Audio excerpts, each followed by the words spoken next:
pledge allegiance to the flag of the United States of America, to the republic for which it stands, one nation, under God, indivisible, with liberty and justice for all.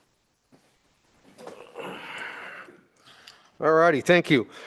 City Recorder, please call roll. Mayor Jacola? Present. Council President Steinhebel? Here. Councilor Conti? Councilor Salvage? Here. Councilor McLean? And Councilor Workman. Here. Okay, move on to the consent calendar. Following items, I have to get my mouth going here, okay? Are considered routine and will be enacted by one motion. There will not be separate discussions on these items unless so requested. In this case, the items will be removed from the consent calendar and considered separately. Agenda, Lebanon City Council agenda, January 28th, 2026. Easement, private access easement to 3rd Street. Those are the items. Is there a motion to approve or deny? Move to approve. Second. Motion's been made to approve. It's been seconded. All in favor? Aye. All opposed? Motion passes. Okay, there's no presentations tonight. I don't have any cards. I don't think there's any public comment, so we'll just move on. Regular session, we're going to be, first item is interviews and appointments of City Council position Ward 1. At this time, we'll proceed with the interviews to fill the Ward 1 City Council vacancy. I would like to thank the candidates for submitting applications and your willingness to serve our community. We appreciate your interest in public service and your commitment to potentially serving Ward 1 in the city and for the remainder of this council's term, which expires December 31st, 2026. The council will take turns on asking questions of each candidate. Following the interview, the council will discuss the candidates and consider a motion to appoint the candidate who best meets the needs of the position. Way we'll do it, council, is we got 6 questions. There's one additional question. I'll ask the first question, and then if we just start on Michelle with you and just Bounce around. yeah. All righty. Okay, I'd like to now invite William Marcellus Angelford. Is that correct? Okay, please come forward. Make sure the mic's on. If it should be on if it's green. I think it's red. So just hit the button. All righty. All right. Are you ready? Yes, sir. Okay, I'll ask the first question. Do you understand the responsibilities of city council position? And are you able to attend the regular city council meeting schedule, which includes meetings on the 2nd Wednesday of each month at 6 p.m. and if needed, the additional meetings like today on the 4th Wednesday at noon? Yes, sir. Michelle, if you would kick it off with the first question. Okay. Or I guess it'd be the second question, but Are the you first one on your list. I'll nullify okay? Now that we understand who's doing what here, welcome. Thank you for being here today. What do you perceive to be the 3 most important concerns facing Lebanon? Number one, I would say, is preparing for future growth. Lebanon's growing quite a bit, not just Lebanon, but also the surrounding communities and the state in general is, at least here in the Willamette Valley, is also growing. I would say maintaining excellence in essential functions, city functions like the police, fire, schools, utilities and infrastructure, roads, et cetera. That would be my number 2. And that ties in with homelessness, crime, public safety. It's kind of all wrapped up in a big old package there. And then number 3, I would consider financial stewardship of the city's resources, keeping taxes and fees low and getting the best value from them. So. Okay, thank you. Thanks for being here, Marcellus. What areas of Lebanon do you think present an opportunity for redevelopment and revitalization? What do you think would be an appropriate approach for the city? So there's a lot of vacant properties around town and also dilapidated properties and what have you. I think they could be put to better use. It's a very complex issue. You got property owners and their needs and agendas and things involved as well. But that's something that I think needs to be addressed. If we could, and we have to be careful as a city about how we go about that. We don't want to trample on people, tell people what to do with their property, but trying to make sure that we're promoting excellence in our city. The little strip mall there, they got the reptile room and what have you. That was not looking so good here previously when that secondhand shop was there. It's been cleaned up some. I think that area could improve more. I think there's other areas like that. It also gets into a debate about, if things get too improved, then, the tenants renting those spaces have to potentially pay more in rent. And so we don't want to drive people out through the gentrification. But overall, in general, I live here in Lebanon. I like to take pride in our city, and I think other residents would too. And just trying to take care of what we've got here is important.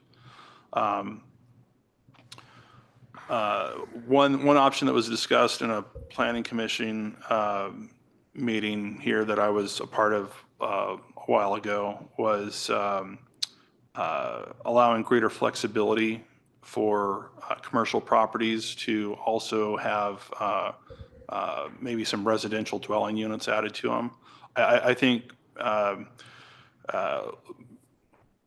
taking our city rules and development codes and things and trying to see if we can expand them or make them more flexible so that it works for people. So if you've got a tiny lot that's really not being well utilized, but maybe if you want to put a coffee cart on it or something, if we can be creative about using the things that we've got, I think we've got a lot of things in our town that are underutilized that could be put to a better use, made to look more attractive, et cetera. So yeah, I also like the idea of promoting infill of smaller lots, smaller properties, unused properties currently. I'd also like to explore what tools can be offered to property owners for improvements. Here, years ago, I was at a city council meeting where a lady came in and she had just bought a new home here in Lebanon with her family, and the sidewalk was all messed up. And as new home buyers, they didn't realize that they were responsible for the sidewalk maintenance. It was on a busy street here in Lebanon. They were calling around different concrete contractors. They weren't willing to bid the work because it was on this busy street. Really, to do it properly, that it'd have to be shut down so they could get their cement equipment. And so anyway, it was a mess. The city stepped in, helped this lady out. The city public works ended up replacing the sidewalk. And then the way it ended up working out was the city essentially kind of gave her a loan for the work that was done. And it was ended up being a lien on the property for later on. She had a period of time to pay it off, but if she needed to sell prior to that, then it would just be a lien on the sale of the property. I thought that was a creative way that the city council and the public works department got together to resolve a situation where the property owner was really stuck. And I think if we could look at doing similar types of things, maybe for not just homeowners, but business owners and other properties around, and seeing what we can do to be creative about helping people out, thinking outside the box, I think that'd be a good approach.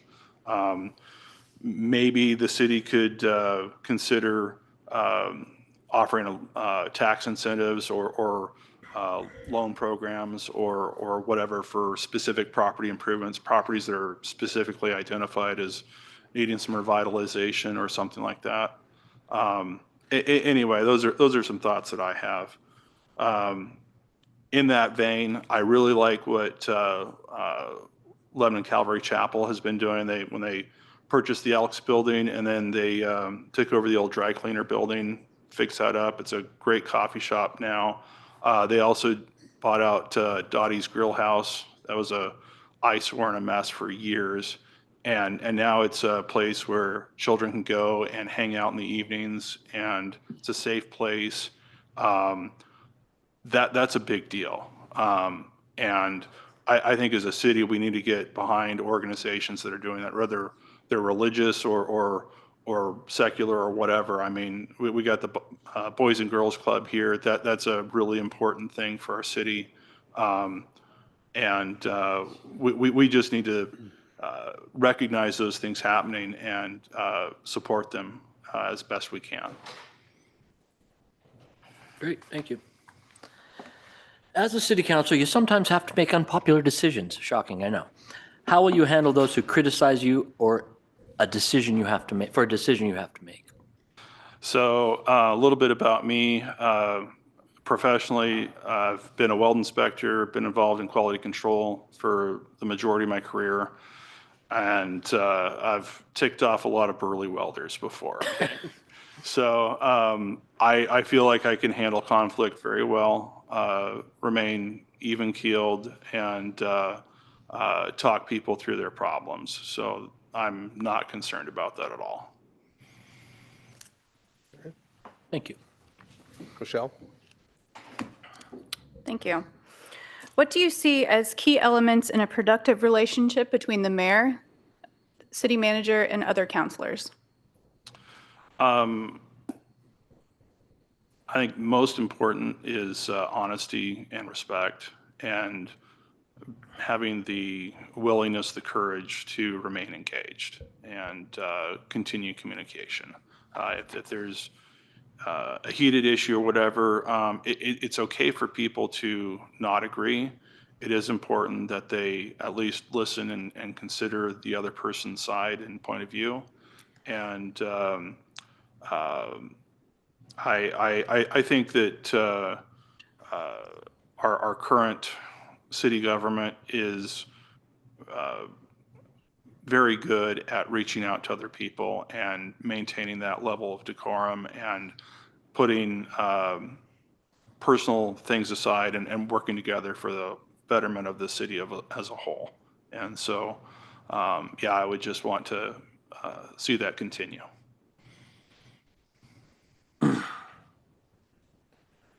Number 5. Marcellus, if selected, what would your top 3 priorities be as a city councilor? Well, I think it's a little bit bold to come in with an agenda, start telling everybody what you want them to do. But that said, some things around town that I think are important. One of the main things is they're on Stoltz Hill, from the new traffic light on Airport going out to Walker Road. We really need a sidewalk there. I was driving home here a few weeks ago. It had just gotten dark. It was like 5 o'clock, 5:30, and there's hardly any shoulder there, and there's people there, and it was dangerous. I was very uncomfortable driving by at night like that, and if it were my kids or my family members walking in that area, I would not be okay with that. I don't know whether that's county jurisdiction or city jurisdiction, but that's an important thing. I've got some other similar ideas along with that. Not a big fan of the intersection of Denny School Road with Highway 34. I think we really need to take a look at that. I know that's kind of beyond the city. Definitely got to get the county involved with that. Also, the intersection of Oak Street with Denny School Road. That little section of Denny School Road needs straightened out, and there's an awful lot of traffic there. People kind of crowd the center of the road, and I'm surprised there haven't been more traffic incidents there. Another thing that's important to me is attracting business and jobs to Lebanon. We need to keep our economy as strong as we can. I know that the city can't just magically poof add jobs, but as much as we can facilitate that, I think that's important. And just encourage partnerships with schools, churches, community groups, again, to get behind the things that make sense. You know, like this deal with Lebanon Calvary Chapel, creating a safe space for kids to hang out in the evenings here in town. I think that's really important, and the more we can work together for those kinds of things. Also, you know, kids are important, but, you know, address homelessness and provide resources where that makes sense. I know that's a very complicated and fraught thing, but we need to be willing to do the hard work of working through that. I have a follow-up on that. You mentioned attracting jobs to Lebanon. What ideas or suggestions do you have that would help that? I think we could take a look at some of our zoning options for different properties. Look at, we want to be very careful about tax incentives. We don't want to cut ourselves short and defund ourselves as a city. But, you know, if we can partner with a business that's looking at coming in and trying to find ways to make things easier for them as far as the permitting and what have you, I think that would go a long ways. I think our city, for the most part, is pretty reasonable and willing to listen and work with people. But as much as we can maintain a partnership with businesses and potential employers coming into town. Another thing is just the existing small businesses. You know, if we can work with local shops and stuff, and if they've got a non-compliance thing as far as code or whatever, trying to work with them constructively rather than just going out there and dropping the hammer and finding the heck out of them or whatever. Address the concerns. Don't get me wrong. I'm not saying if they've got a issue with leaking oil from vehicles or something that we just turn a blind eye, but, you know, try and find a reasonable path forward where we're considering their interests as well. Thank you. Thank you. Do you have any additional comments or questions for council? I don't think so. Oh, so I guess I do. Shaila's behind me here. She's my neighbor. She's an excellent person. She's terrific. And part of why I'm here is a friend of mine let me know about this opening. I didn't know who I would be up against or whatever, but I just want to let you know I was working with Shaila some on the Planning Commission. I absolutely support her and would not consider it a loss if you chose her over me. She's an excellent person. Thank you. All righty, thank you so much. I know it takes time we send out these questions, it takes time, you sit there, trust me, we've all done it, sit there and you try to come up with logical answers that fit your principles, and it takes time out of your day, so we do appreciate you preparing and coming in and doing the interview. Thank you for the opportunity. All righty, thank you.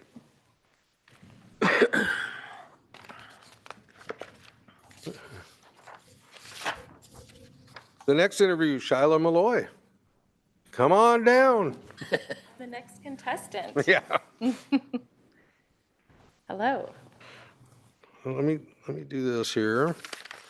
Do you understand the responsibility of city council position? Are you able to attend regular city council meeting schedule, which includes meetings on the second Wednesday of each month at 6 p.m. and if needed, additional meetings on the fourth Wednesday at noon? Yes. Okay. We can start over here. You can do the Swing it first question. around? Yeah, Oh, let's gosh. change it up. Go first? I If don't know. if I that's haven't practiced okay. this question. Okay. What do you perceive to be the three most important concerns facing Lebanon?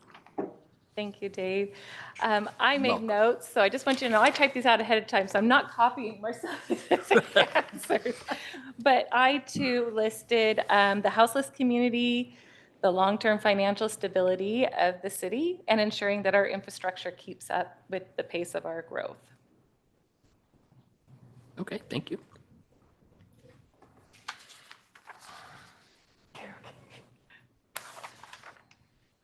Follow up on that, Shyla. You mentioned the homeless community. Do you have any suggestions for making that situation better? I think that there is a lot of information that maybe you guys have access to that I don't. Just being on the street and seeing the issues at hand. I love the sleep trailer personally. It was located at the River Center, and I have personally heard stories through their organization about how they've actually helped people get into permanent housing through their program.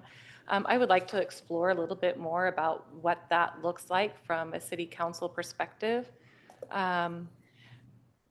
It breaks my heart to see families living in their cars and things, and I want to be a part of the solution. I don't want to be one of the people who are just sitting on Facebook commenting on what we're seeing, but not actually doing anything to solve the problem. So I would look forward to collaborating with the council, learning what is already in place, what has already been tried, and how maybe some of my input or some of my ideas might help make a difference.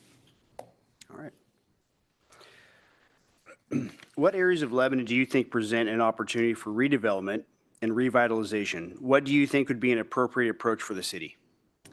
So again, we have several commercial buildings that have been vacant for long periods of time, and they could be repurposed for small businesses, local services, or mixed-use spaces instead of sitting empty. I also see the downtown as a real strength for Lebanon, but as we're growing and changing, I see that parking can be challenging at times, and that we might need to give some attention to that as Lebanon grows. And I'm also aware that there are some businesses, some small businesses that have been struggling. Some smaller restaurants and things have gone out of business. And, that's concerning to me. We're already a small town, and I would like to see them, gain strength and grow. And I believe that the city can help by working with partners to support business and encourage affordable housing, attract good jobs while preserving Lebanon's character. I also think that I'm the executive director of a nonprofit by day, and one of the largest obstacles that is faced by the community that I serve is access to resources. It's an obstacle to get there. Getting to Albany from Lebanon sometimes can be a challenge. Getting to Eugene or Salem if the resources aren't in Albany. So I'd like to see some of those spaces also utilized to bring resources to our community to help overcome some of those barriers that they're facing. Thanks. You got number 3. I'm on number 3. Yes. I was thinking you were asking him too, sorry. Welcome, thank you for being here. So as a city councilor, you sometimes have to make unpopular decisions. How will you handle those who criticize you or a decision you have made? I have to confess, this question gave me the most pause. I care a lot about people and their perspectives, and I also see that as a strength. I will listen to understand their concerns, the community's concerns. I'll communicate openly with them, and I'll explain my reasoning clearly. Even when my decisions might be difficult, I would want the people to know that they were heard or even feel heard, and that I acted thoughtfully and within my role as a counselor. I'm not always, even as an executive director with my own staff, I don't always have the most popular opinion. But I find that when people feel that they were heard and that what they had to say was taken into consideration, that oftentimes that will set the path for better conversation and better understanding.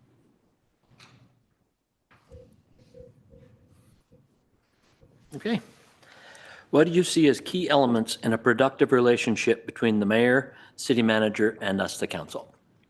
Open and honest communication, I think, is one of the most important. Having a mutual respect for one another, understanding that we have clear roles, using active listening, and extending grace when there are differences of opinion. Extending what? I didn't hit that. Extending grace. Grace. Thank you.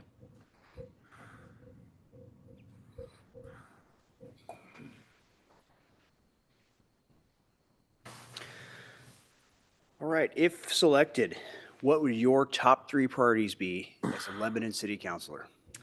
Well, you're going to learn real fast. I'm all about relationships. So again, this answer is about listening to the community to understand their needs, educating myself on the key issues so that I can help make informed decisions, and working hard to support the policies that strengthen Lebanon and Lebanon's future.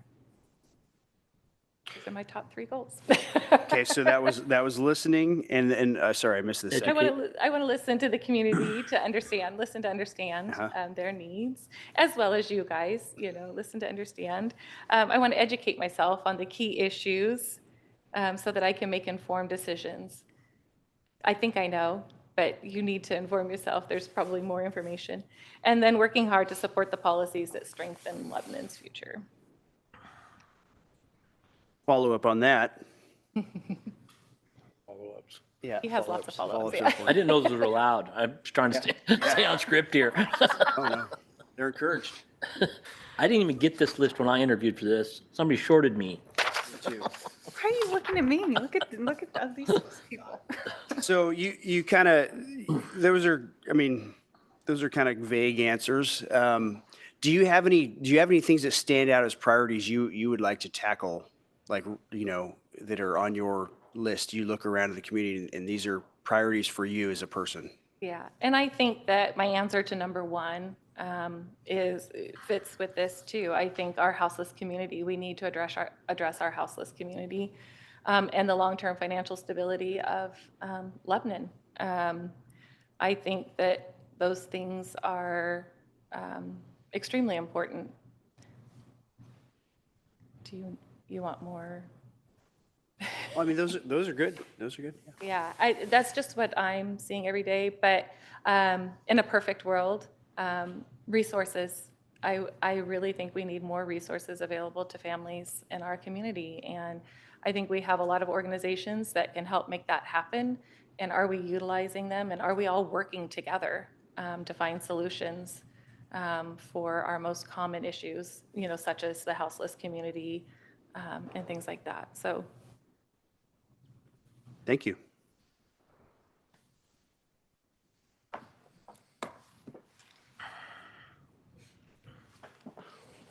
Whenever you're ready, Michelle. Yeah, we'll just wait for you. We're good. No, I just want to thank you all for the opportunity. I appreciate all the hard work that you've done and have selected. I look forward to learning from all of you and contributing what I have to offer. Thanks for your interest, Charlotte. Thank you so much. All righty. Well, we can have a discussion now as council. Does anybody have a point of discussion they'd like to bring up? I think both of these candidates would be wonderful to have. This is clearly going to be a difficult decision for me because I think either one would be great in this role. I appreciate you both coming out, and I went through this exact thing. This is how I was on the city council. There was a vacant spot, and I had to interview with 6 or 7 other people, and it was nerve-wracking. And then to hear the council discuss you and your answers, it's nerve-wracking for us too. It's not easy. But I appreciate you both coming in. I think you would both be great fits for city council. I think I'm going to need a little more discussion amongst the group to sway my vote here because I'm pretty even on this. I'm looking to Michelle. Ditto. Or Dave. Yeah. Ditto. Yeah. Yeah, I don't think we can lose here. I do. I was going to say I wish we had 2 more counselors here because it'd be a little little more input, but I guess us three get to make the decision, us four. Us four do get to make that decision today, but I'd remind everybody that there is an election coming up in November, but May, I think it's May or June or July. I should May's look the at Julie. I'm looking at primaries. Ron.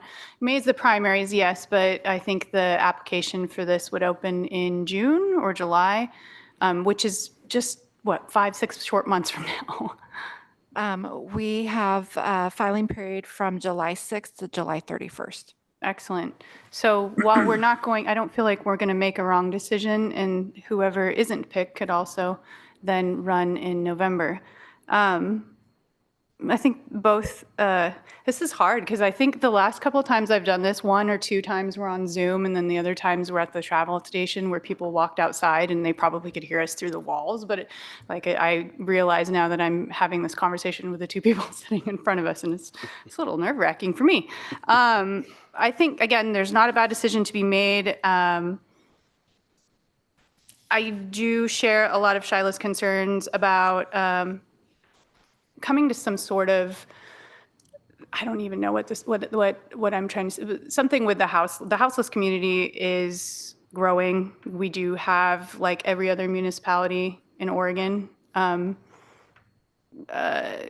growth that we can do there. What that looks like for council, I'm not sure. But I do share that. And I appreciated that she brought that up. With that, and gosh, I say some dumb things all the time. The houseless concern is a concern for everybody. It's a concern for everybody in the United States, but it's too big of an animal for us to figure out how to eat. Yes, we need to we need to take advantage of services better, but, and it is awkward when somebody's right in front of you. I know. I'm glad that you're That's not feeling my, it like that's I not am. one of my, that's not my first priority, okay? So Sure. turn away. Yeah, I know. Can you just don't look at us while we're having this conversation? One thing that was brought up was also fire in schools, and just a reminder that we have no real. I mean, in some ways, we're competing for the same pot of tax dollars that they are. So that I did make sure to make note of that in here, that those were mentioned, and we're only talking about city services as a city councilor. So I did appreciate both the research and, like I said, I didn't get a cheat sheet when I interviewed for this, and I was terrible at it. I had no idea what very good in research from what you both did. Marcellus, I especially appreciate the in-depth you went into and the ideas you had and the things you gave us. I appreciate it. I will say this, that it seemed like, well, both interviews, they were humble, which is good. They talked a lot about similar things. I think the biggest difference between the 2 candidates were one talked more about safety concerns with traffic interchanges. Both talked about infrastructure and property development, that type of stuff. Houseless community was more on Shiloh's remarks. I will say that this process is easier than the process when I got elected. That when you go through a campaign, it's pretty. You think this is nerve-wracking. I completely agree. That one's you figure out question. Let's see here. Question 3 really quickly on how to respond to people. So I think of course they're both quality candidates. You know, they both love their community. They want to see good things happen. They both understand growth is going to happen in Lebanon, which is a big thing. It's I have a lot of people in the community that they want to stay, a city of 9,000. That's really not the reality of Lebanon. Lebanon is going to grow, and it's how we manage that growth as a council and city and staff. So I'm not the one making the motion. However, I think it was, I will echo what was said earlier. I think all three of you said it. We're not going to lose on whoever we choose. I think it comes down to those couple little things. How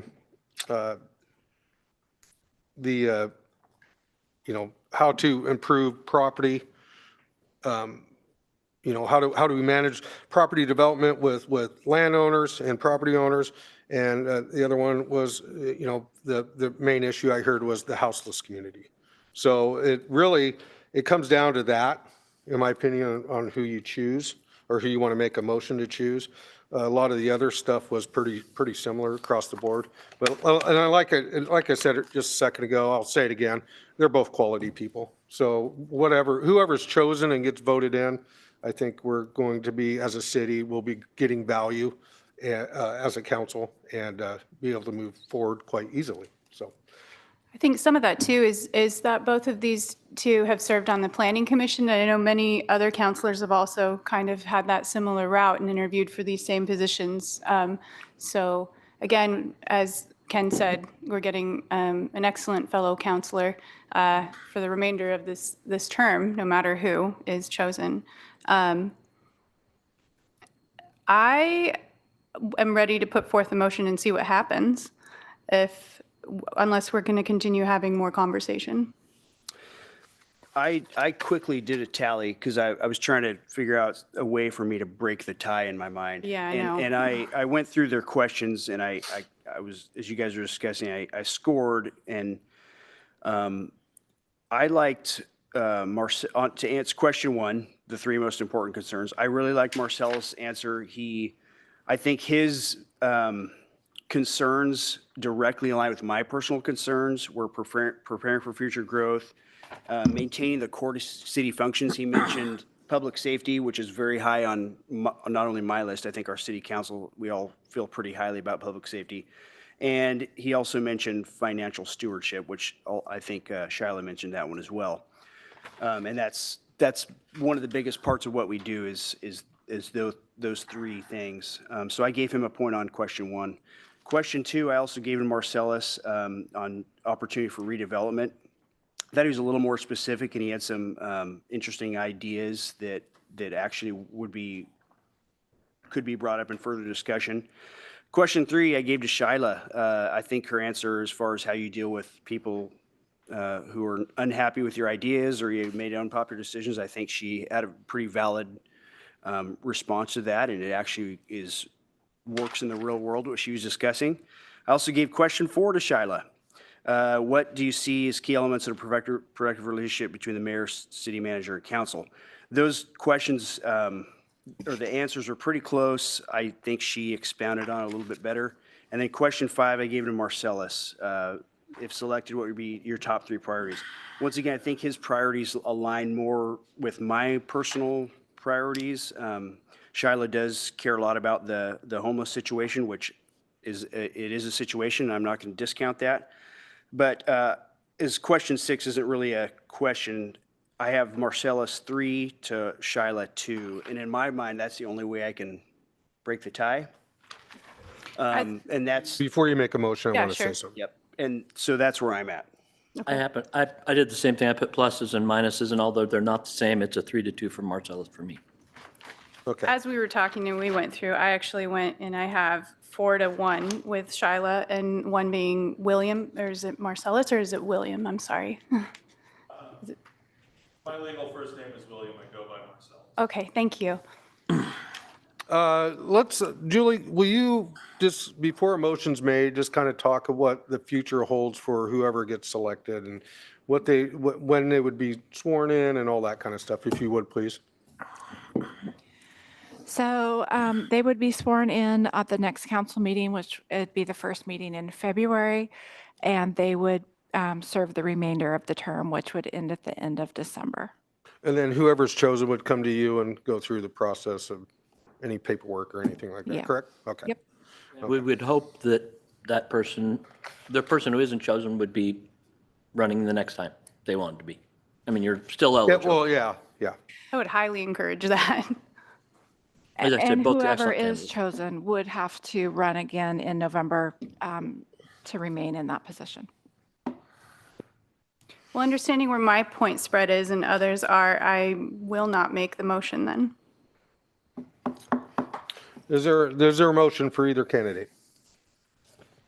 I move to appoint William Marcellus, Paul Engelford to be sworn in on February 11th, 2026 to fill the remaining term of Counselor Mann, which expires on December 31st, 2026. I will second that. Motion's been made to appoint Marcellus Angelford to the vacant council position. It's been second. All in favor? Aye. Aye. All opposed?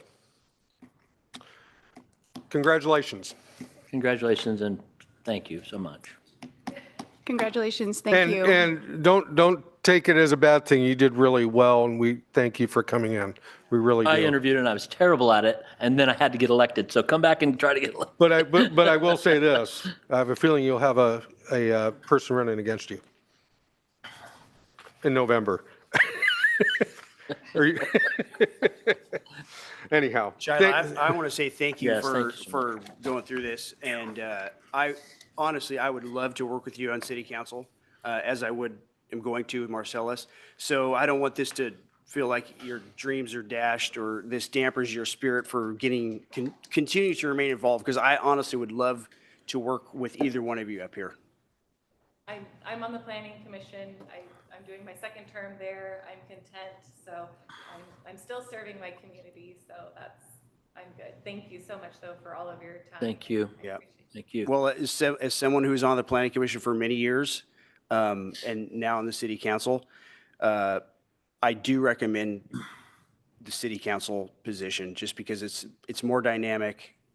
As you know, the planning commission is very black and white, and I do appreciate your just your commitment to involvement in your community. There's not many people in Lebanon that are willing to do what you two did today, and I appreciate that. Thank you so much. Thank you. The toughest meetings, I think, right there. We'll move on to the next item on our regular session agenda is direction to proceed with municipal jail and local option levy process. City manager. Thank you, Mr. Mayor and members of the City Council. So we've put together a PowerPoint to kind of go through the process of what it would look like to get to a levy. With that, we're giving a little more background. A lot of this you've probably heard already, but I think it's important that we continue to kind of give the reasons why, what some of the major aspects of the jail would include. So with that, we're going to start through it. There's going to be myself, Sean, Frank, Brandon, and Julie will all jump into the PowerPoint at various places. The hope is to have more of a discussion instead of a read to you PowerPoint, and give you the facts and give you some, hopefully at the end of this, we can get some direction on where we want to go. So with that, Frank, I think you're starting it out. I'm kicking this party. You're starting the party. party buddy. All right. Well, there we go. So, just a real brief history for you guys, and I'm sure you guys are all well versed on we've been all talking about this for some time now, but we opened the jail back in 2009, and the goal behind that was to hold local offenders accountable for misdemeanor level crimes that were committed within the city of Lebanon, and obviously to provide for a safer community. Since the opening, we have yet to staff the jail properly with correction officers. And the primary, this always fell upon patrol officers, which limited, the resources out on patrol and increased their workload, and also overall increased the liability. We closed in 2023. We all remember that. That was a difficult decision to make, but a decision that was needed nonetheless. And since that time, patrol, and when we are running into individuals who have committed crimes within Lebanon, they get a citation to appear in court. So there's really no accountability piece. There's no teeth to the bite at this particular point in time. So that's kind of the brief history. You guys have any questions on that? Frank, what's the, I know, and this might be a premature question. It's going to cost us X to run the jail, to have the jail open. Does it minimize any of the street officers we'd need? Is there any impact to that at all?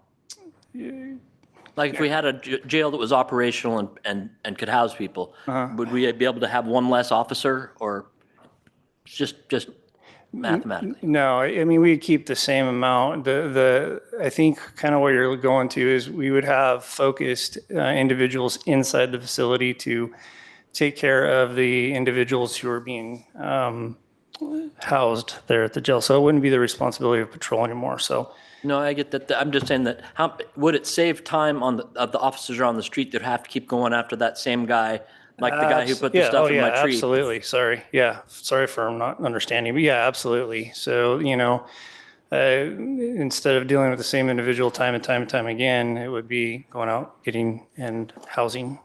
Yeah, that's what I'm getting at, just to see what the math kind of looked on that. Thank you. I don't think it would reduce our police force in any way, shape, or form. I think if they're not out doing that, then they're doing a proactive policing. No, maybe I used the wrong, I'm not talking about a body. Okay.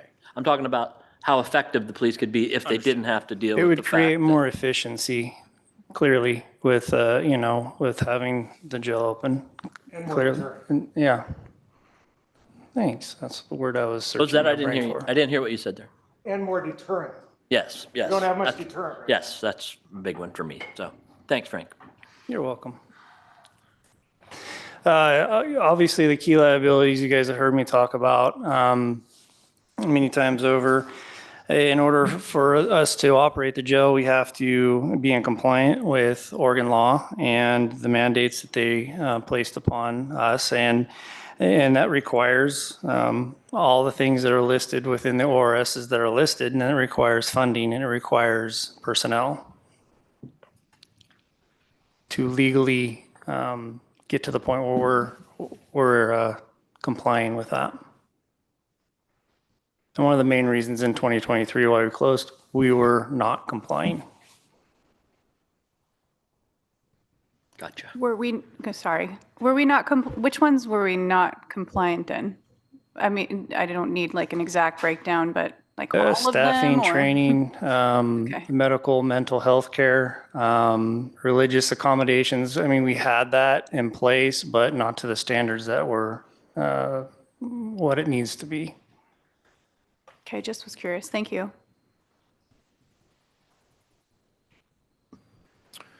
So if this council decides to move forward with a local option levy, one of the main things that needs to be, I guess, understood is that this is a council-led charge. That means that as staff, we can put out facts, but we can't champion the levy, right? So under Oregon law, communications regarding ballot measures from staff must remain strictly factual. So that means we can't be really involved in say, the council wanted to hold town hall meetings or things of that nature. You're going to be having to do that yourself. That's not to say that we can't be there, set things up and whatnot, but we have to be very cautious about how we do that and how we move forward on that. So council is going to be the lead advocacy for this, and that you could have a PAC could be formed to do that. So it's just knowing that going in. Now, from a staff perspective, if we do move forward, we're going to go all in and we're going to move this thing at 100%, right? And same thing, that expectation would be from our council as well. That council has that same, if it's voted on to move forward, that same inspiration is there, because we don't want to do this half-heartedly. There's political ramifications to this, and you want to make sure that we're using that political will responsibly and that we are moving it forward in that way.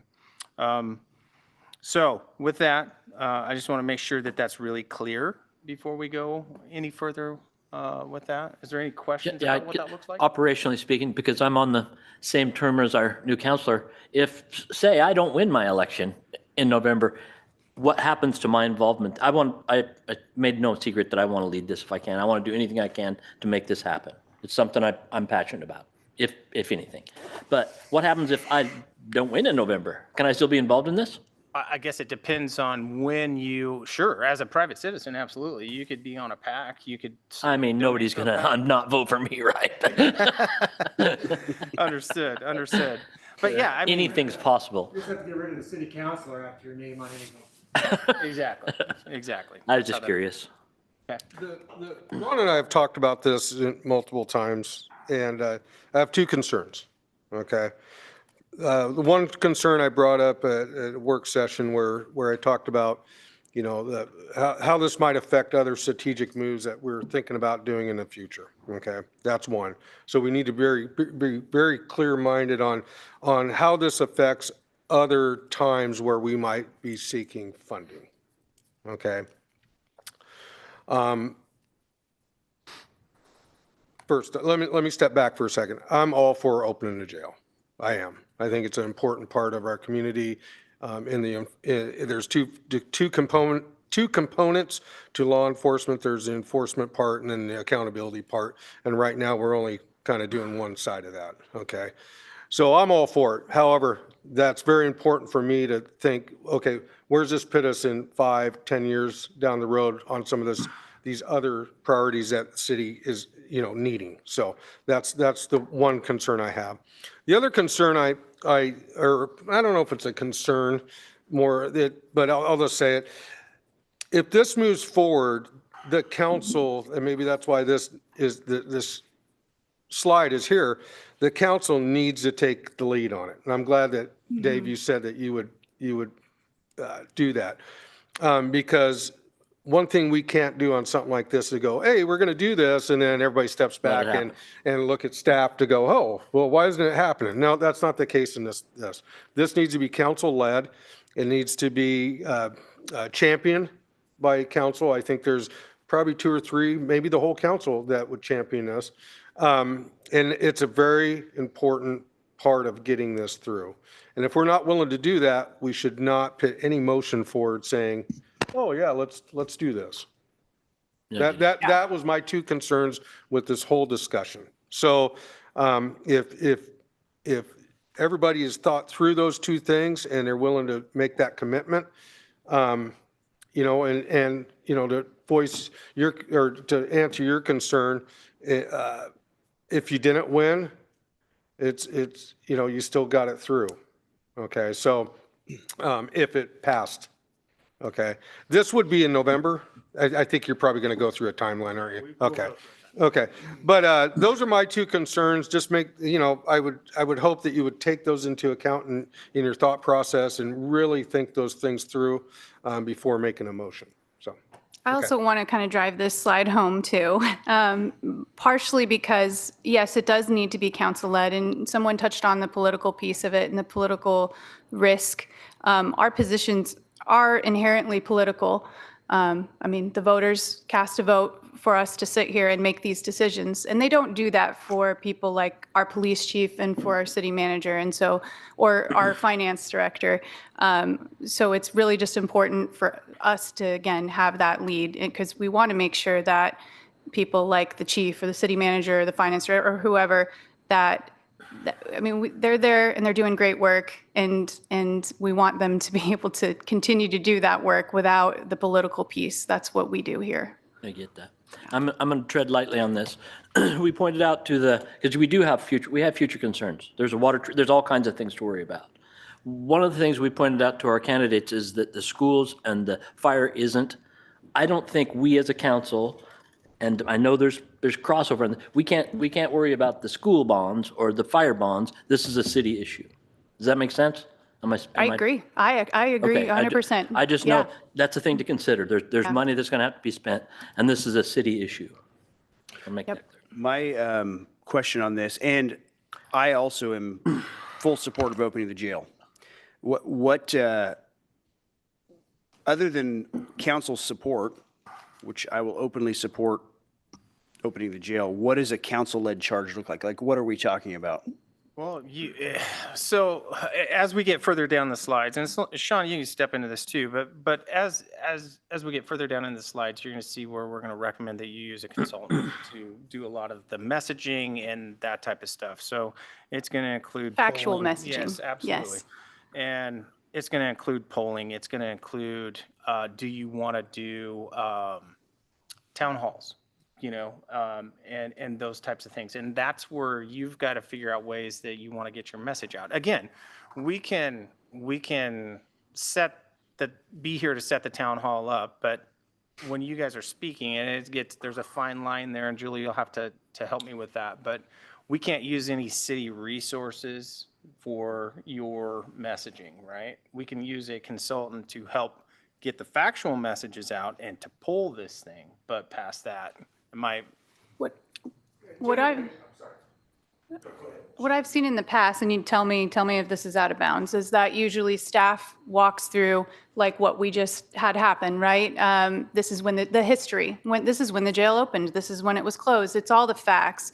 And then somebody else, the mayor, Councilor Workman, somebody else comes with the levy information and takes that portion away, takes the presentation from there on, and does the answering of the questions that are, about the levy, quite honestly.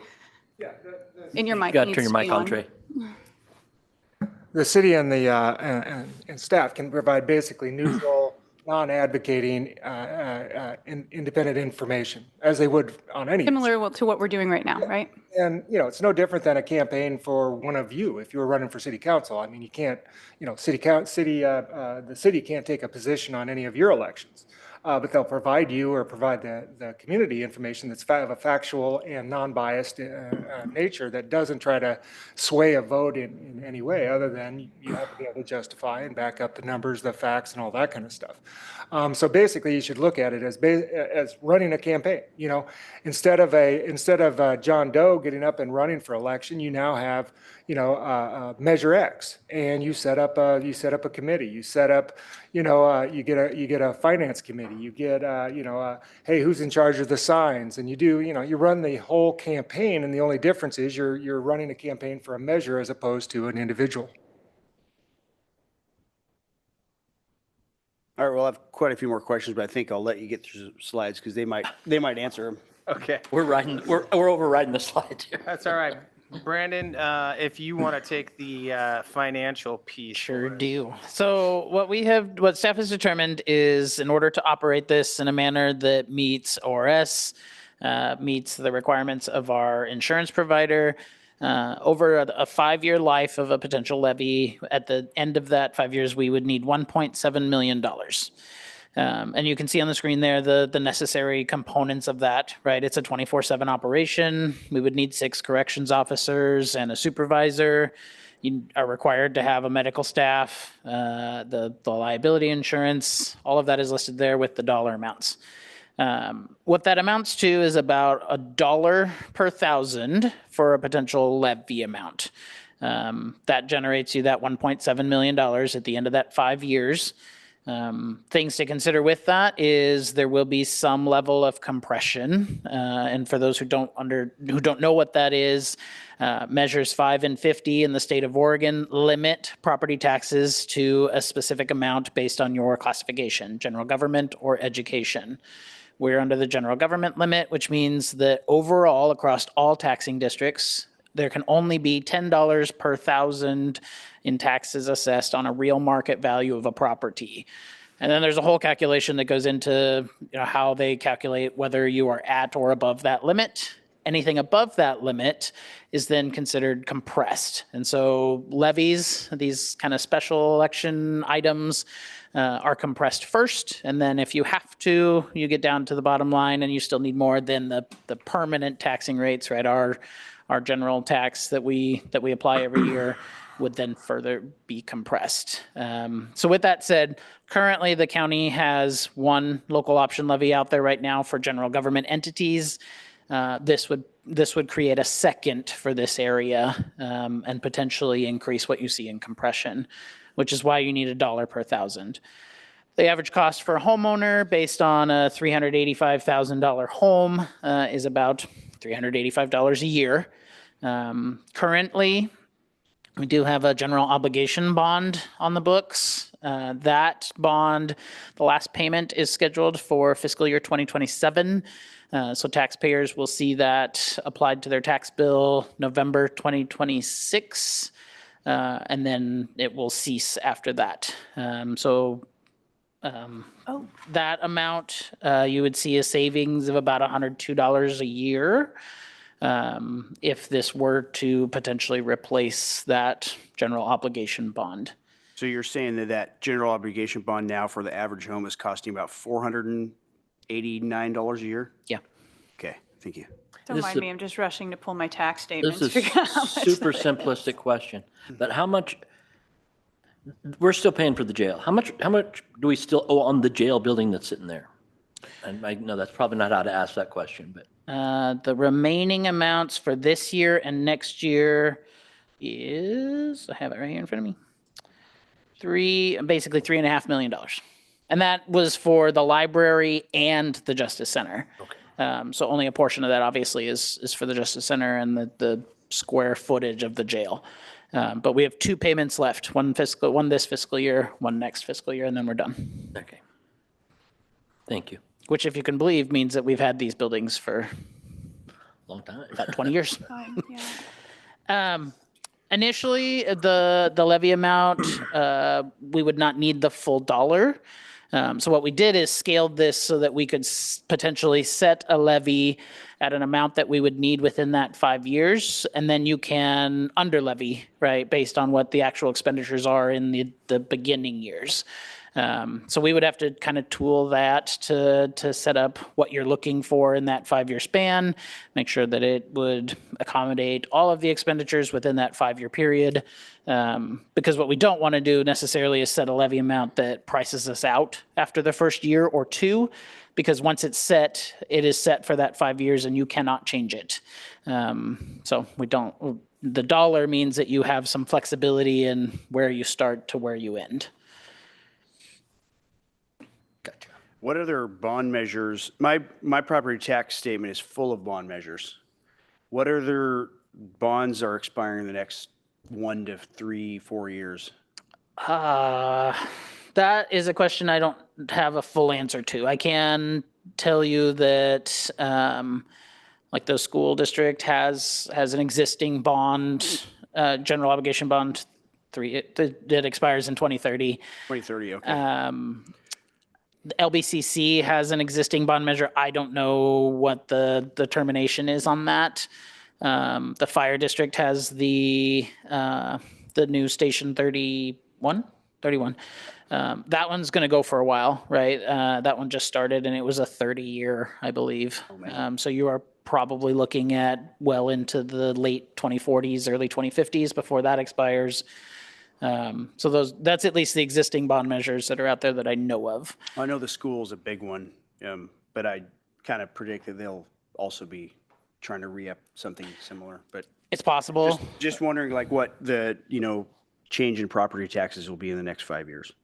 Yeah, I think that's helpful that ours is expiring 2027, and it actually, you can sell people on that your taxes will actually go down $100 a year, even if That's this levy potential, yeah. passes. The other thing to note, certainly is that the county just went out for their renewal of their local option levy this last November cycle. They did ask for an increase from the $2.98 that they had previously to $3.08 per thousand, and they did get that. So that plays a role into how much our rate would have to be set at. What we have seen in other cities is when the city and the corresponding county kind of start fighting for similar funding, right, to within that $10 per thousand Measure 5 limit, you start to get this kind of battle back and forth where, okay, well, my compression took a hit because of this new levy, so now I need to ask for a little bit more, and then their little bit more means that we see the city sees a drop in what they get. So you kind of have to consider the implications of other option levies out there and make sure that yours is set in a manner that you get the funding you need, and take into consideration, what the housing market is doing, right? So if real market values does start to decline, that will increase the amount that our levy would potentially be compressed, and therefore we would see less money coming in as a result. So it's a pretty fine line, and you have to be very careful about where you set yours to not do, either too much damage one way or to have a bunch of funding on the other side. But the dollar's pretty conservative in viewing The that. dollar per thousand gets us where I think we need to be. We've run we got property tax information from the county for all taxable entities within the state, in the city. Ran out, 5 years, what that looks like, where we think real market value will go. We used relatively conservative estimates on that, in that regard, and made sure that there was enough there to finish what we needed. It would be a 5-year levy, right? Right, correct. Did you mention what the city bond cost per thousand is currently? It's about $1.30 per $1.30? thousand, Okay. is what we collect right now. We collect about $2 million a year to make the GO bond payments. Okay.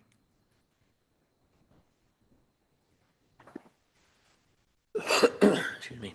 Julie, you want to take the next one? Yep, so I have a timeline that would be for either the November 3rd, 2026 election or the May 18th, 2027. And I'm just going to hit 3 key dates for both of those elections. To have the ballot title to my office for either election, the deadlines would be August 14th for the November or February for the May, which would mean we would have to have that ballot title approved by council by the July meeting. So coming up quickly in July versus or the January 13th meeting of 2027.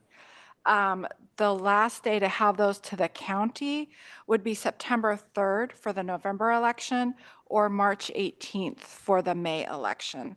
And then ballots would be mailed out mid-October for the 2026 or mid-April for the 2027. I'm sorry, Julie, could you give me the first dates you gave for each of those? So for the November election, it would need to be at the city council for approval by July 8th, to the city office by August 14th, and then to the county office by September 3rd.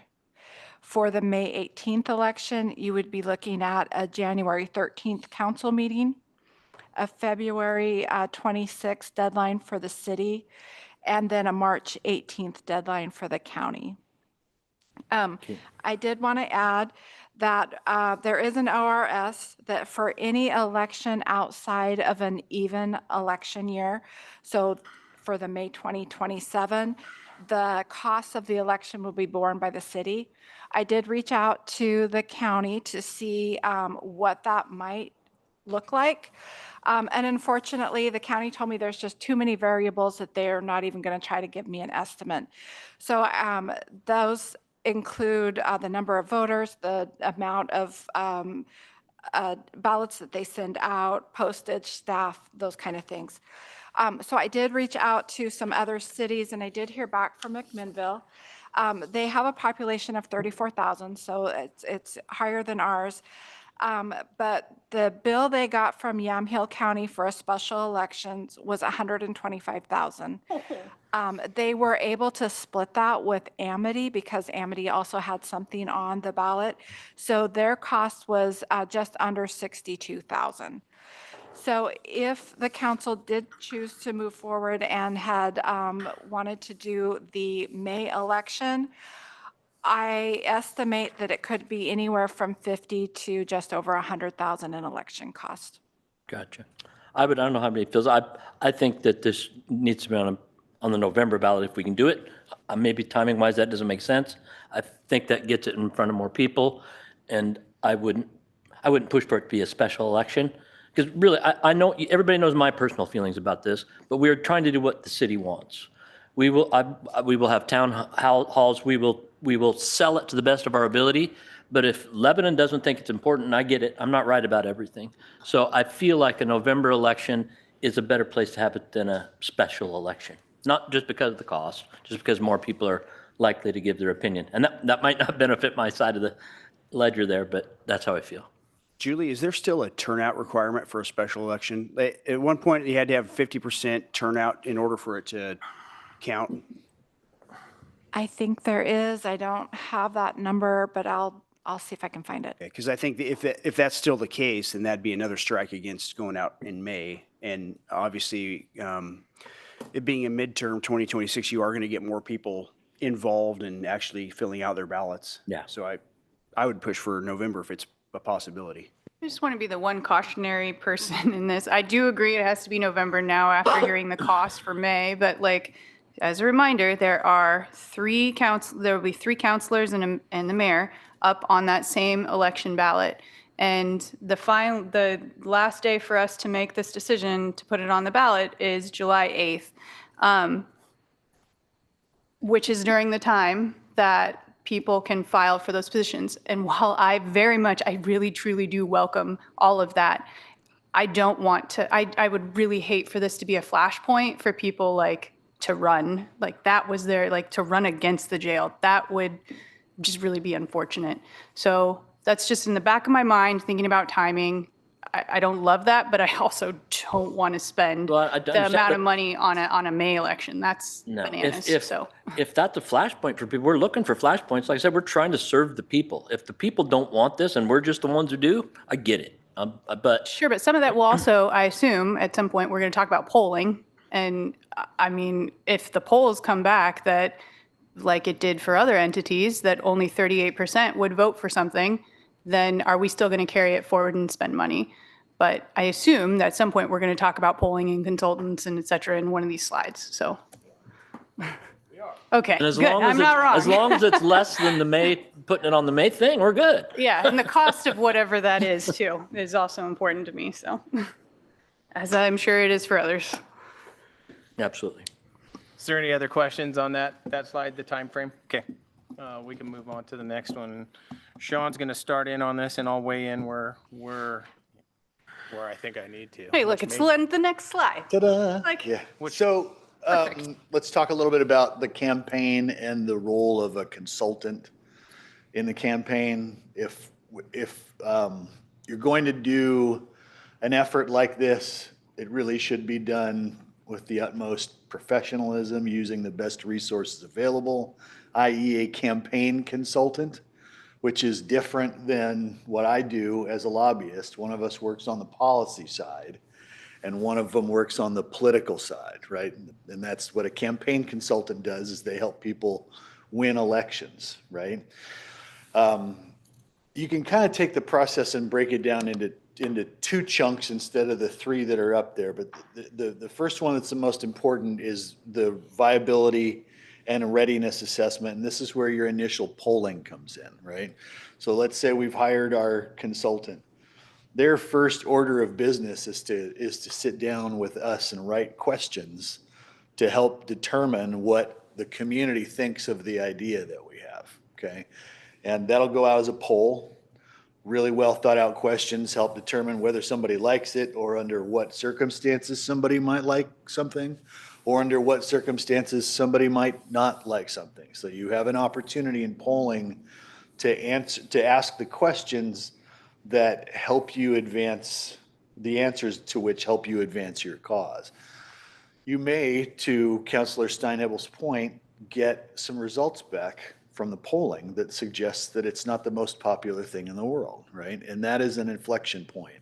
That is the go or no go discussion that you have to have. A couple of things to think about. Advertising, as much as I love it, does not make a good or bad product good. And in this case, you can't market your way out of something necessarily that the community doesn't want, right? That's what the consultant's job is to help you figure out what people want and then forge the path if there's an available path to get there. That should start ASAP. You need to know the answers to those questions, get to your go or no go point, make your decision then the campaign starts to form based on the information that you get from your grassroots efforts, your grass tops efforts, your polling. That's when your consultant comes in and does what the consultant does, which is if we're here and people think this and we want to get to here, how do we do all that?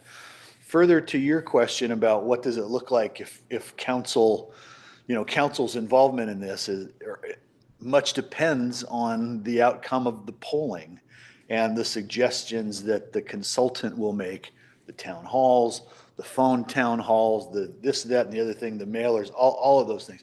Hard question to answer, but you would be involved in every one of those things as council. My role, and I've discussed this with Ron, would be to be the input point from the consultant to the city and to the council. So I'll work directly with the consultant to get certain things done, whatever I am asked to do by that consultant as it works out, and then give weekly updates and reports to city manager and the mayor and council, and let everybody know what's happening operationally within the campaign. It's safe to say you have those resources? Safe to say. I thought so. Just wanted it on the record. Safe to say. I do think the one important piece to note with this consultant, right, is the city bringing on the consultant means they can do the polling and they can do kind of that fact finding for us. Anything beyond that is that neutral communication, right? So those town halls, or telephone town halls, if the consultant is putting that together with city funds behind it, that is a very neutral thing that they are putting out there, right? Anything either yes or no, and anybody pursuing one of those paths would have to come from something outside of the organization, because our mission has to be that very fine middle line.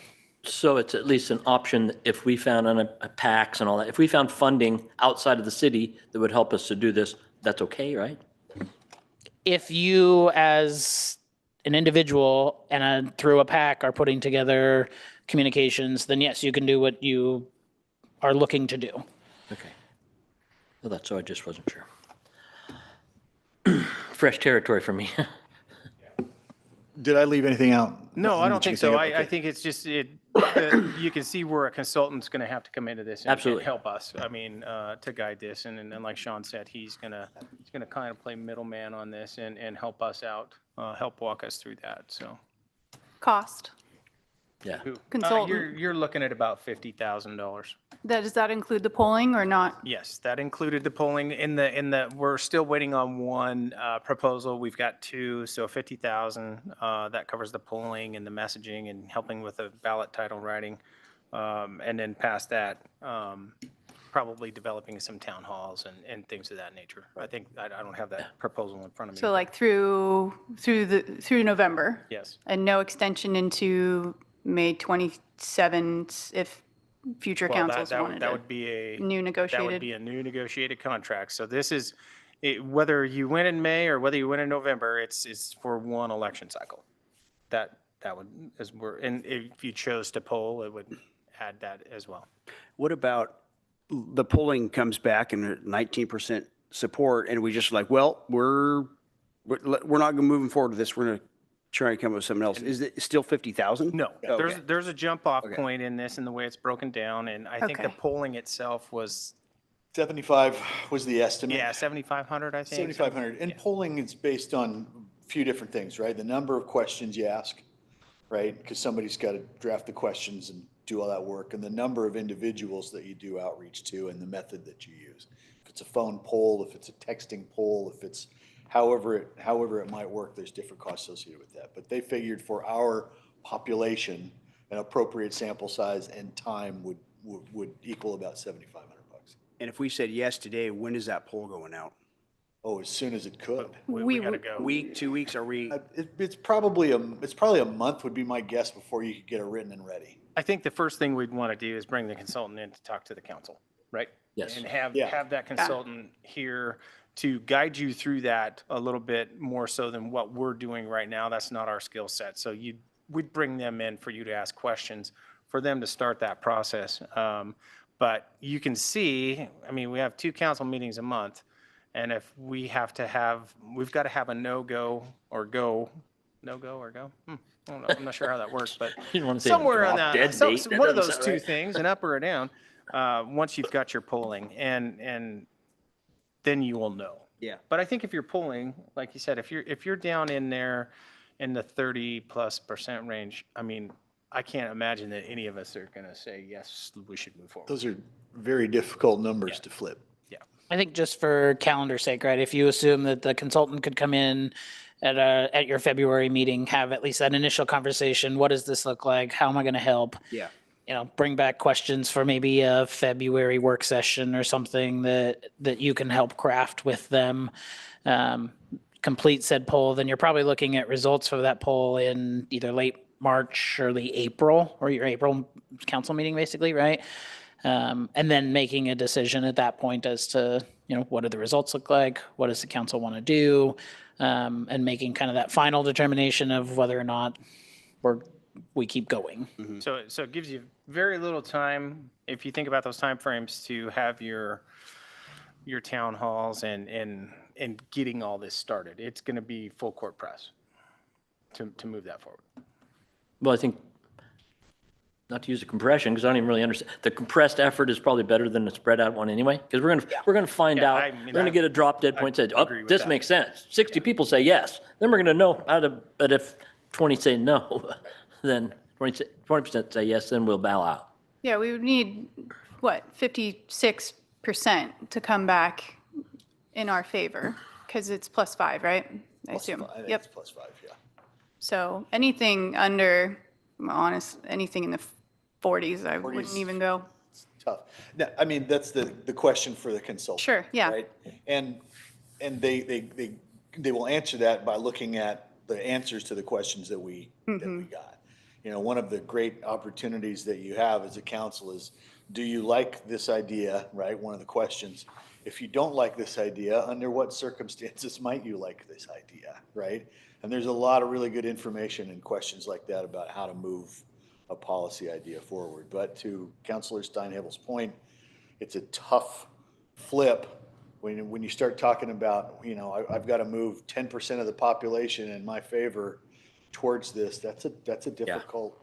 Well, and they use like a Likert scale basically, right? So some people will be no matter what, right? And so when you take out, say, another entity, 24% of the people already that you're polling say there's no way we would ever pass this. You're now working with a smaller percentage that you're trying to get to 56 with. Right. So I would be really interested in some of these numbers coming back before we put anything on a ballot. Yeah, for sure. Yeah. Yeah, we'd absolutely have to, I'm no surprise, I'm for moving forward just as fast as we can. Great. Okay. Thank you. Any questions for me? Thank you. I don't think so. Well, good. Now to the last slide, the most important, I guess. Some council direction. It sounds like you want to shoot for the November 2026 meeting. Election. I'm going to throw a wrench in the timeline slightly. Okay. Going back to the council-led slide, whoever's in charge of the slides. I really do think we don't have a full council. We're down 3. We have half of the members that can actually typically vote unless there's a tie here today. I don't expect staff to do this presentation a second time. I do expect our new counselor and the 2 others that aren't here today to be able to review this and come ready in February to make that vote. I would like to table a vote. I am in favor of putting it on the ballot too in November, but I think it's important to have a full council to make that happen, especially understanding we need every single one of us to do the work to get this passed. So To what end does delaying the vote? it shows that all of council is on board as this is a council-led charge. I'm to delay the vote, table it basically till the February meeting. Doesn't that move back us bringing somebody in at the February meeting? It would move to the February noon session meeting. Could we? Yeah, we could bring a consultant in and and I think that's probably what we would have done Likewise, I mean, there may have been an introduction at the February 11th, I think it's the 11th meeting. Yes. But the work session itself, we want to try to do, I don't think we've got time to prepare for that. One, we don't even have a contract with anybody yet, so.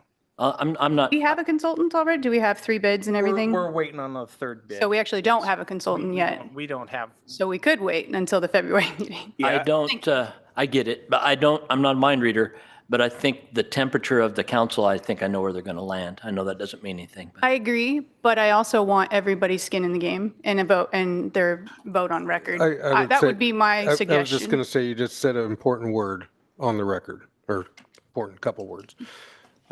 I think that's what she's No, I get getting it. at, is I get it. it would I be just- on the record. I don't want to lose the momentum of it. I don't, if that gives us three less weeks or 4 less weeks to do what we need to do, then I understand your concern, but if we don't even have an actual consultant with a contract yet, I don't see the problem tabling it until February. I get it. I mean, we can move forward with all that stuff without voting on anything today, right? yeah, and I assume so. we will have a recommendation for a consultant. What we will need from this body is basically in the staff report, should council move forward, are you willing to engage in a local consultant? And are you ready to begin the option levy? And obviously, it sounds like we'd be November, at least from the 3 of you that are here today. So yeah, we can move forward in getting that. And the only thing we need to know from you guys, since this will be out of our contingencies, I have the ability to sign that contract, but we want to make sure that you understand that the consultant costs will be coming out of the contingencies, at least what's done through this fiscal year, and we can budget whatever's remaining for the next fiscal year from July 1 to November. But yes, it is possible. I don't know that it changes our time frame too much, since the February 11th is just right around the corner. so Tomorrow. it's 2 weeks. I don't think it changes. Yeah, I'm our not timeframe comfortable, too I'm much. not uncomfortable with it changing the vote against me. I'm not trying to push things through fast. I'm just trying to start what I feel like is an inevitable process.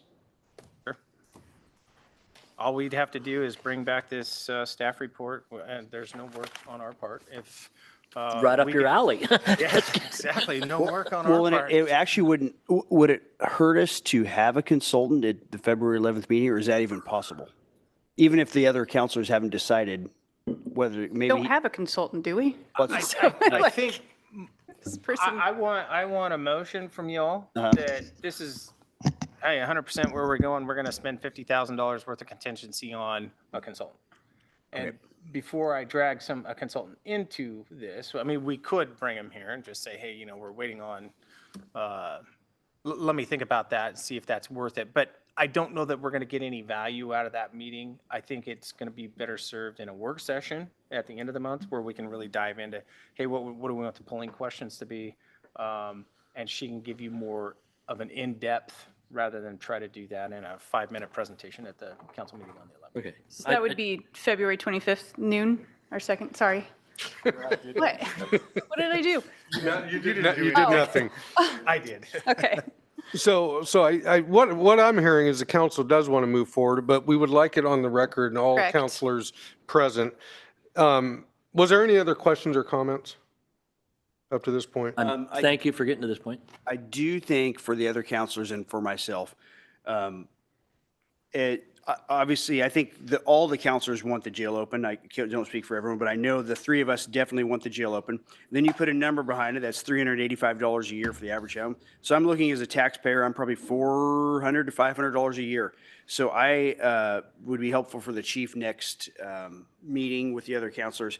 If you can come and sell me on that I'm getting that value out as far as making the community more livable and public safety, I want to be able to sell it to the community, and Yeah. I think it's easy to sell if it's $60 a year. But now you're talking, this is $500 a year for me, I'm guessing, and Got to stay factual, though, I don't think. think we So that's can- the issue there. Well, I mean, we factual- can give you statistics. wait, So to sell me on the levy? Can the chief I think chief say this is what we anticipate? I think the biggest problem is these are recorded meetings, Yeah. right? And so suddenly you start to get into then we are clearly having a discussion about whether we're moving a levy forward, and that could be perceived as us trying to move the needle to yes. Well, So- I don't know what kind of data you have, Chief, but if there's got to be logs. This is how many hours we spend with this one person repeatedly, or this group of 20 people repeatedly. There's got to be some math in there someplace. I'm not asking for made up stuff. I'm just talking No, like I what think- kind of numbers or so- support can we give that's factual that this is actually going to help this situation? We could go back to do statistics when the jail was open versus what it is now and do a percentage. And we can give you those as factual information. What we can't do is, I mean, we can try and sell this council on the jail. What we can't do, since we're talking about a levy, that ship sailed. I mean, we can't sell that now. We've given you the option of how to get there with the data that we've presented previously. But we can give you the statistics, right? I mean, you got any other ideas there on that? No, I mean, I can certainly provide statistics. I think in the last presentation I did, I gave you some of those statistics. I think one of the most important things is go visit the courts too while you're at it and see what they're up against and what the judge is up against and what the city attorneys are up against. And then secondly, go out on a ride along and go experience it firsthand. I'm more than happy to oblige, anyone of you guys that wish to go out and see firsthand what it is that we're out there dealing with and the frustrations and things of that nature. And you can see it firsthand and experience it that way. I can give you all kinds of numbers and statistics, but until you see it and feel it and really experience it firsthand and watch and see what it's like on a court day, then I think you have a lot better understanding of what it is that we're trying to accomplish here. Yeah, the court piece is a big piece of it. It's one of the hugest pieces right now, right? Is you just have a revolving individuals door that through are there. coming to court, and what is the judge to do with them? And you continue that cycle, and what are you going to end up with? You're going to end up with individuals out there who already know I can pretty much do whatever I want to do when I want to do it, however I want to do it, and I'll get a piece of paper and a stern talking to. I mean, that's not justice. No. And the chief can answer the question of, well, if the voters of Lebanon see fit to pass this levy and we're able to open the jail up, this is how it helps my officers. I mean, how many of you guys have seen, Sheriff Duncan go out around the county talking about not necessarily trying to urge people to vote for it, but this is why it's so important, right? And so there's, it's not like, I mean, obviously anybody that's associated with the court or the jail recognizes the importance of it towards, making Lebanon safer. And we can make those comments. I mean, Frank's limited, I think, to, this is why you should vote for it because we're going to make the community safer. No, but what he can say is it gives us more tools in our tool belt to be able to protect the citizens and do our job, So, and yes, it can be a fine line at times.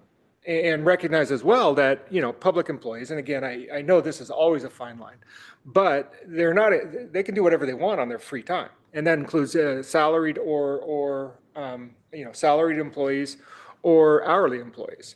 And now if they're going to do that, I'd like them to, talk to me and we'll make sure that we do it right. But you can't limit how employees or salaried employees spend their free time. So, Ron's, even Ron could do it. I'm not advocating that you do. You probably want to walk a finer line than that. But I'm saying technically under the line, he could, right? But there's a difference too as to what they can do while they're actually on the job and in their public setting. And it is factual for Frank to say, this is how I believe it would give my officers the better ability to do their job. That's factual. Gotcha. And just And by the way, I'm not subject to the law, so I'm going to advocate the hell out of it. expansion on what Trey was saying too, though, is, there have been instances where the Secretary of State's office and the courts have defined that folks like Frank, I'm going to pick on Frank for a second, he is a face and somebody who has a 24/7 job, realistically, right? He's not awake 24 hours a day, 7 days a week. But if somebody decides to make that complaint or make that argument, that's something then that just the city has to fight potentially. So it's just it is, as Trey said, a very fine line. We just have to be cautious of that line because we certainly don't want to go through that and have a lawsuit on our hands. That's why I said talk to me first. Yeah, I don't think we have any interest, any counselors here or not here, of putting the staff in an uncomfortable place. This is on us. I mean, we'll take all the data and stats we can get to try to push it, but if we ask a question that we shouldn't, just tell us we shouldn't ask that. I'm pretty good at stepping back. Okay, I would thank you. I would just like to say this, if there's no other questions or comments, if someone is going to make a motion to table, make sure that we give a time. So we're, for instance, an example would be make a motion to table until February 11th, regular council meeting, something like that. Sure. Okay. Are we so ready make, for that Make sure that motion? we have a timeline in there. Go ahead, So, Michelle. if no one else has comments or questions and it's ready, time for a motion, please feel free. I would like to make a motion that we table this vote to put the jail levy on the ballot, table it to the February 11th regular city council meeting. I second. Motion's been made to table this issue until the February 11th regular session. It's been seconded. All in favor? Aye. All opposed? Motion passes. It will be moved to February 11th agenda. Can I ask one question? What does this body want to see on the February 11th? I mean, you talked about statistics. I mean, what more do you want in terms of what we've provided in the work session and today? I guess. I don't want anything else. I want every counselor, Yeah. I want a roll call vote Anything- for every counselor, honestly. Correct. There's two edges to that for me. First, we want anything you can give us consulting wise, we'll take that information. We're not going to vote on anything. Sure. We'll take any information we can listen to. But I think that the second foot to having all the counselors here is not only having them on that vote, but finding, hey, you got to be committed. You got to be here February 28th. Yes. Or 25th, and you got to be here regularly if you really are committed to this thing. And So don't- we'll just bring back the memo that's existing here, and then you guys can have more discussion amongst yourself at that time with what we've talked about today. We'll make sure that the three that aren't here, Julie, if we could send them an email of the, YouTube link? thank you. There you That was go. a hard one for me to get out. I got you. So yes, send them a YouTube link so that they can watch what transpired during the meeting and make sure that they're aware of what's going to happen. Actually, one more thing to Counselor Workman's kind of point, like if we could just get you've put a lot of data already together for us. Can we just have that all in the packet in one spot? Like, I guess the PowerPoint from today, I'm trying to think of some of the previous one, just anything. And then it's all in one spot and we're not searching for, Previous report that the chief yeah, put together. like, Yes. yes, that's a good one, just in one spot in the packet. And then it's easy to review. We could attach both PowerPoints that we Perfect. did. You still got a And copy yeah, of that the- PowerPoint, don't you? From first, yeah, perfect. Yeah, yours had a lot of numbers in it, I remember, so. Okay, thank you. Yeah, definitely. Okay, moving on. Items from council. I'm gonna take this one first. Because of the motion that we just had, Ron and I were talking about this, and Julie and I were talking about this. It would be helpful when counselors are going to be absent that they notify 3 people: the mayor, city manager, and the city recorder. Because right now we have a system where one person might call me, but they don't call anybody else. They might call Julie or they might call Ron, and we're trying to deconflict all that and figure out if they're going to be here or not. So from now on, I don't know if it needs to be put out in a memo or a policy. I'm not I sure. think it'd be good to be known because I've only, tell you the truth, I've only told Julie when I knew it. Yeah. I didn't push it any farther, so my So bad. we'll put something out, but those are the 3 people we would like counselors to notify if you're going to be absent: mayor, city recorder, and city manager. So we're all on the same sheet of music, singing the same song. So is there anything else from items from council? Not for me. Okay. Is there any press or public comments to be had? No? Okay, next scheduled council meeting will be February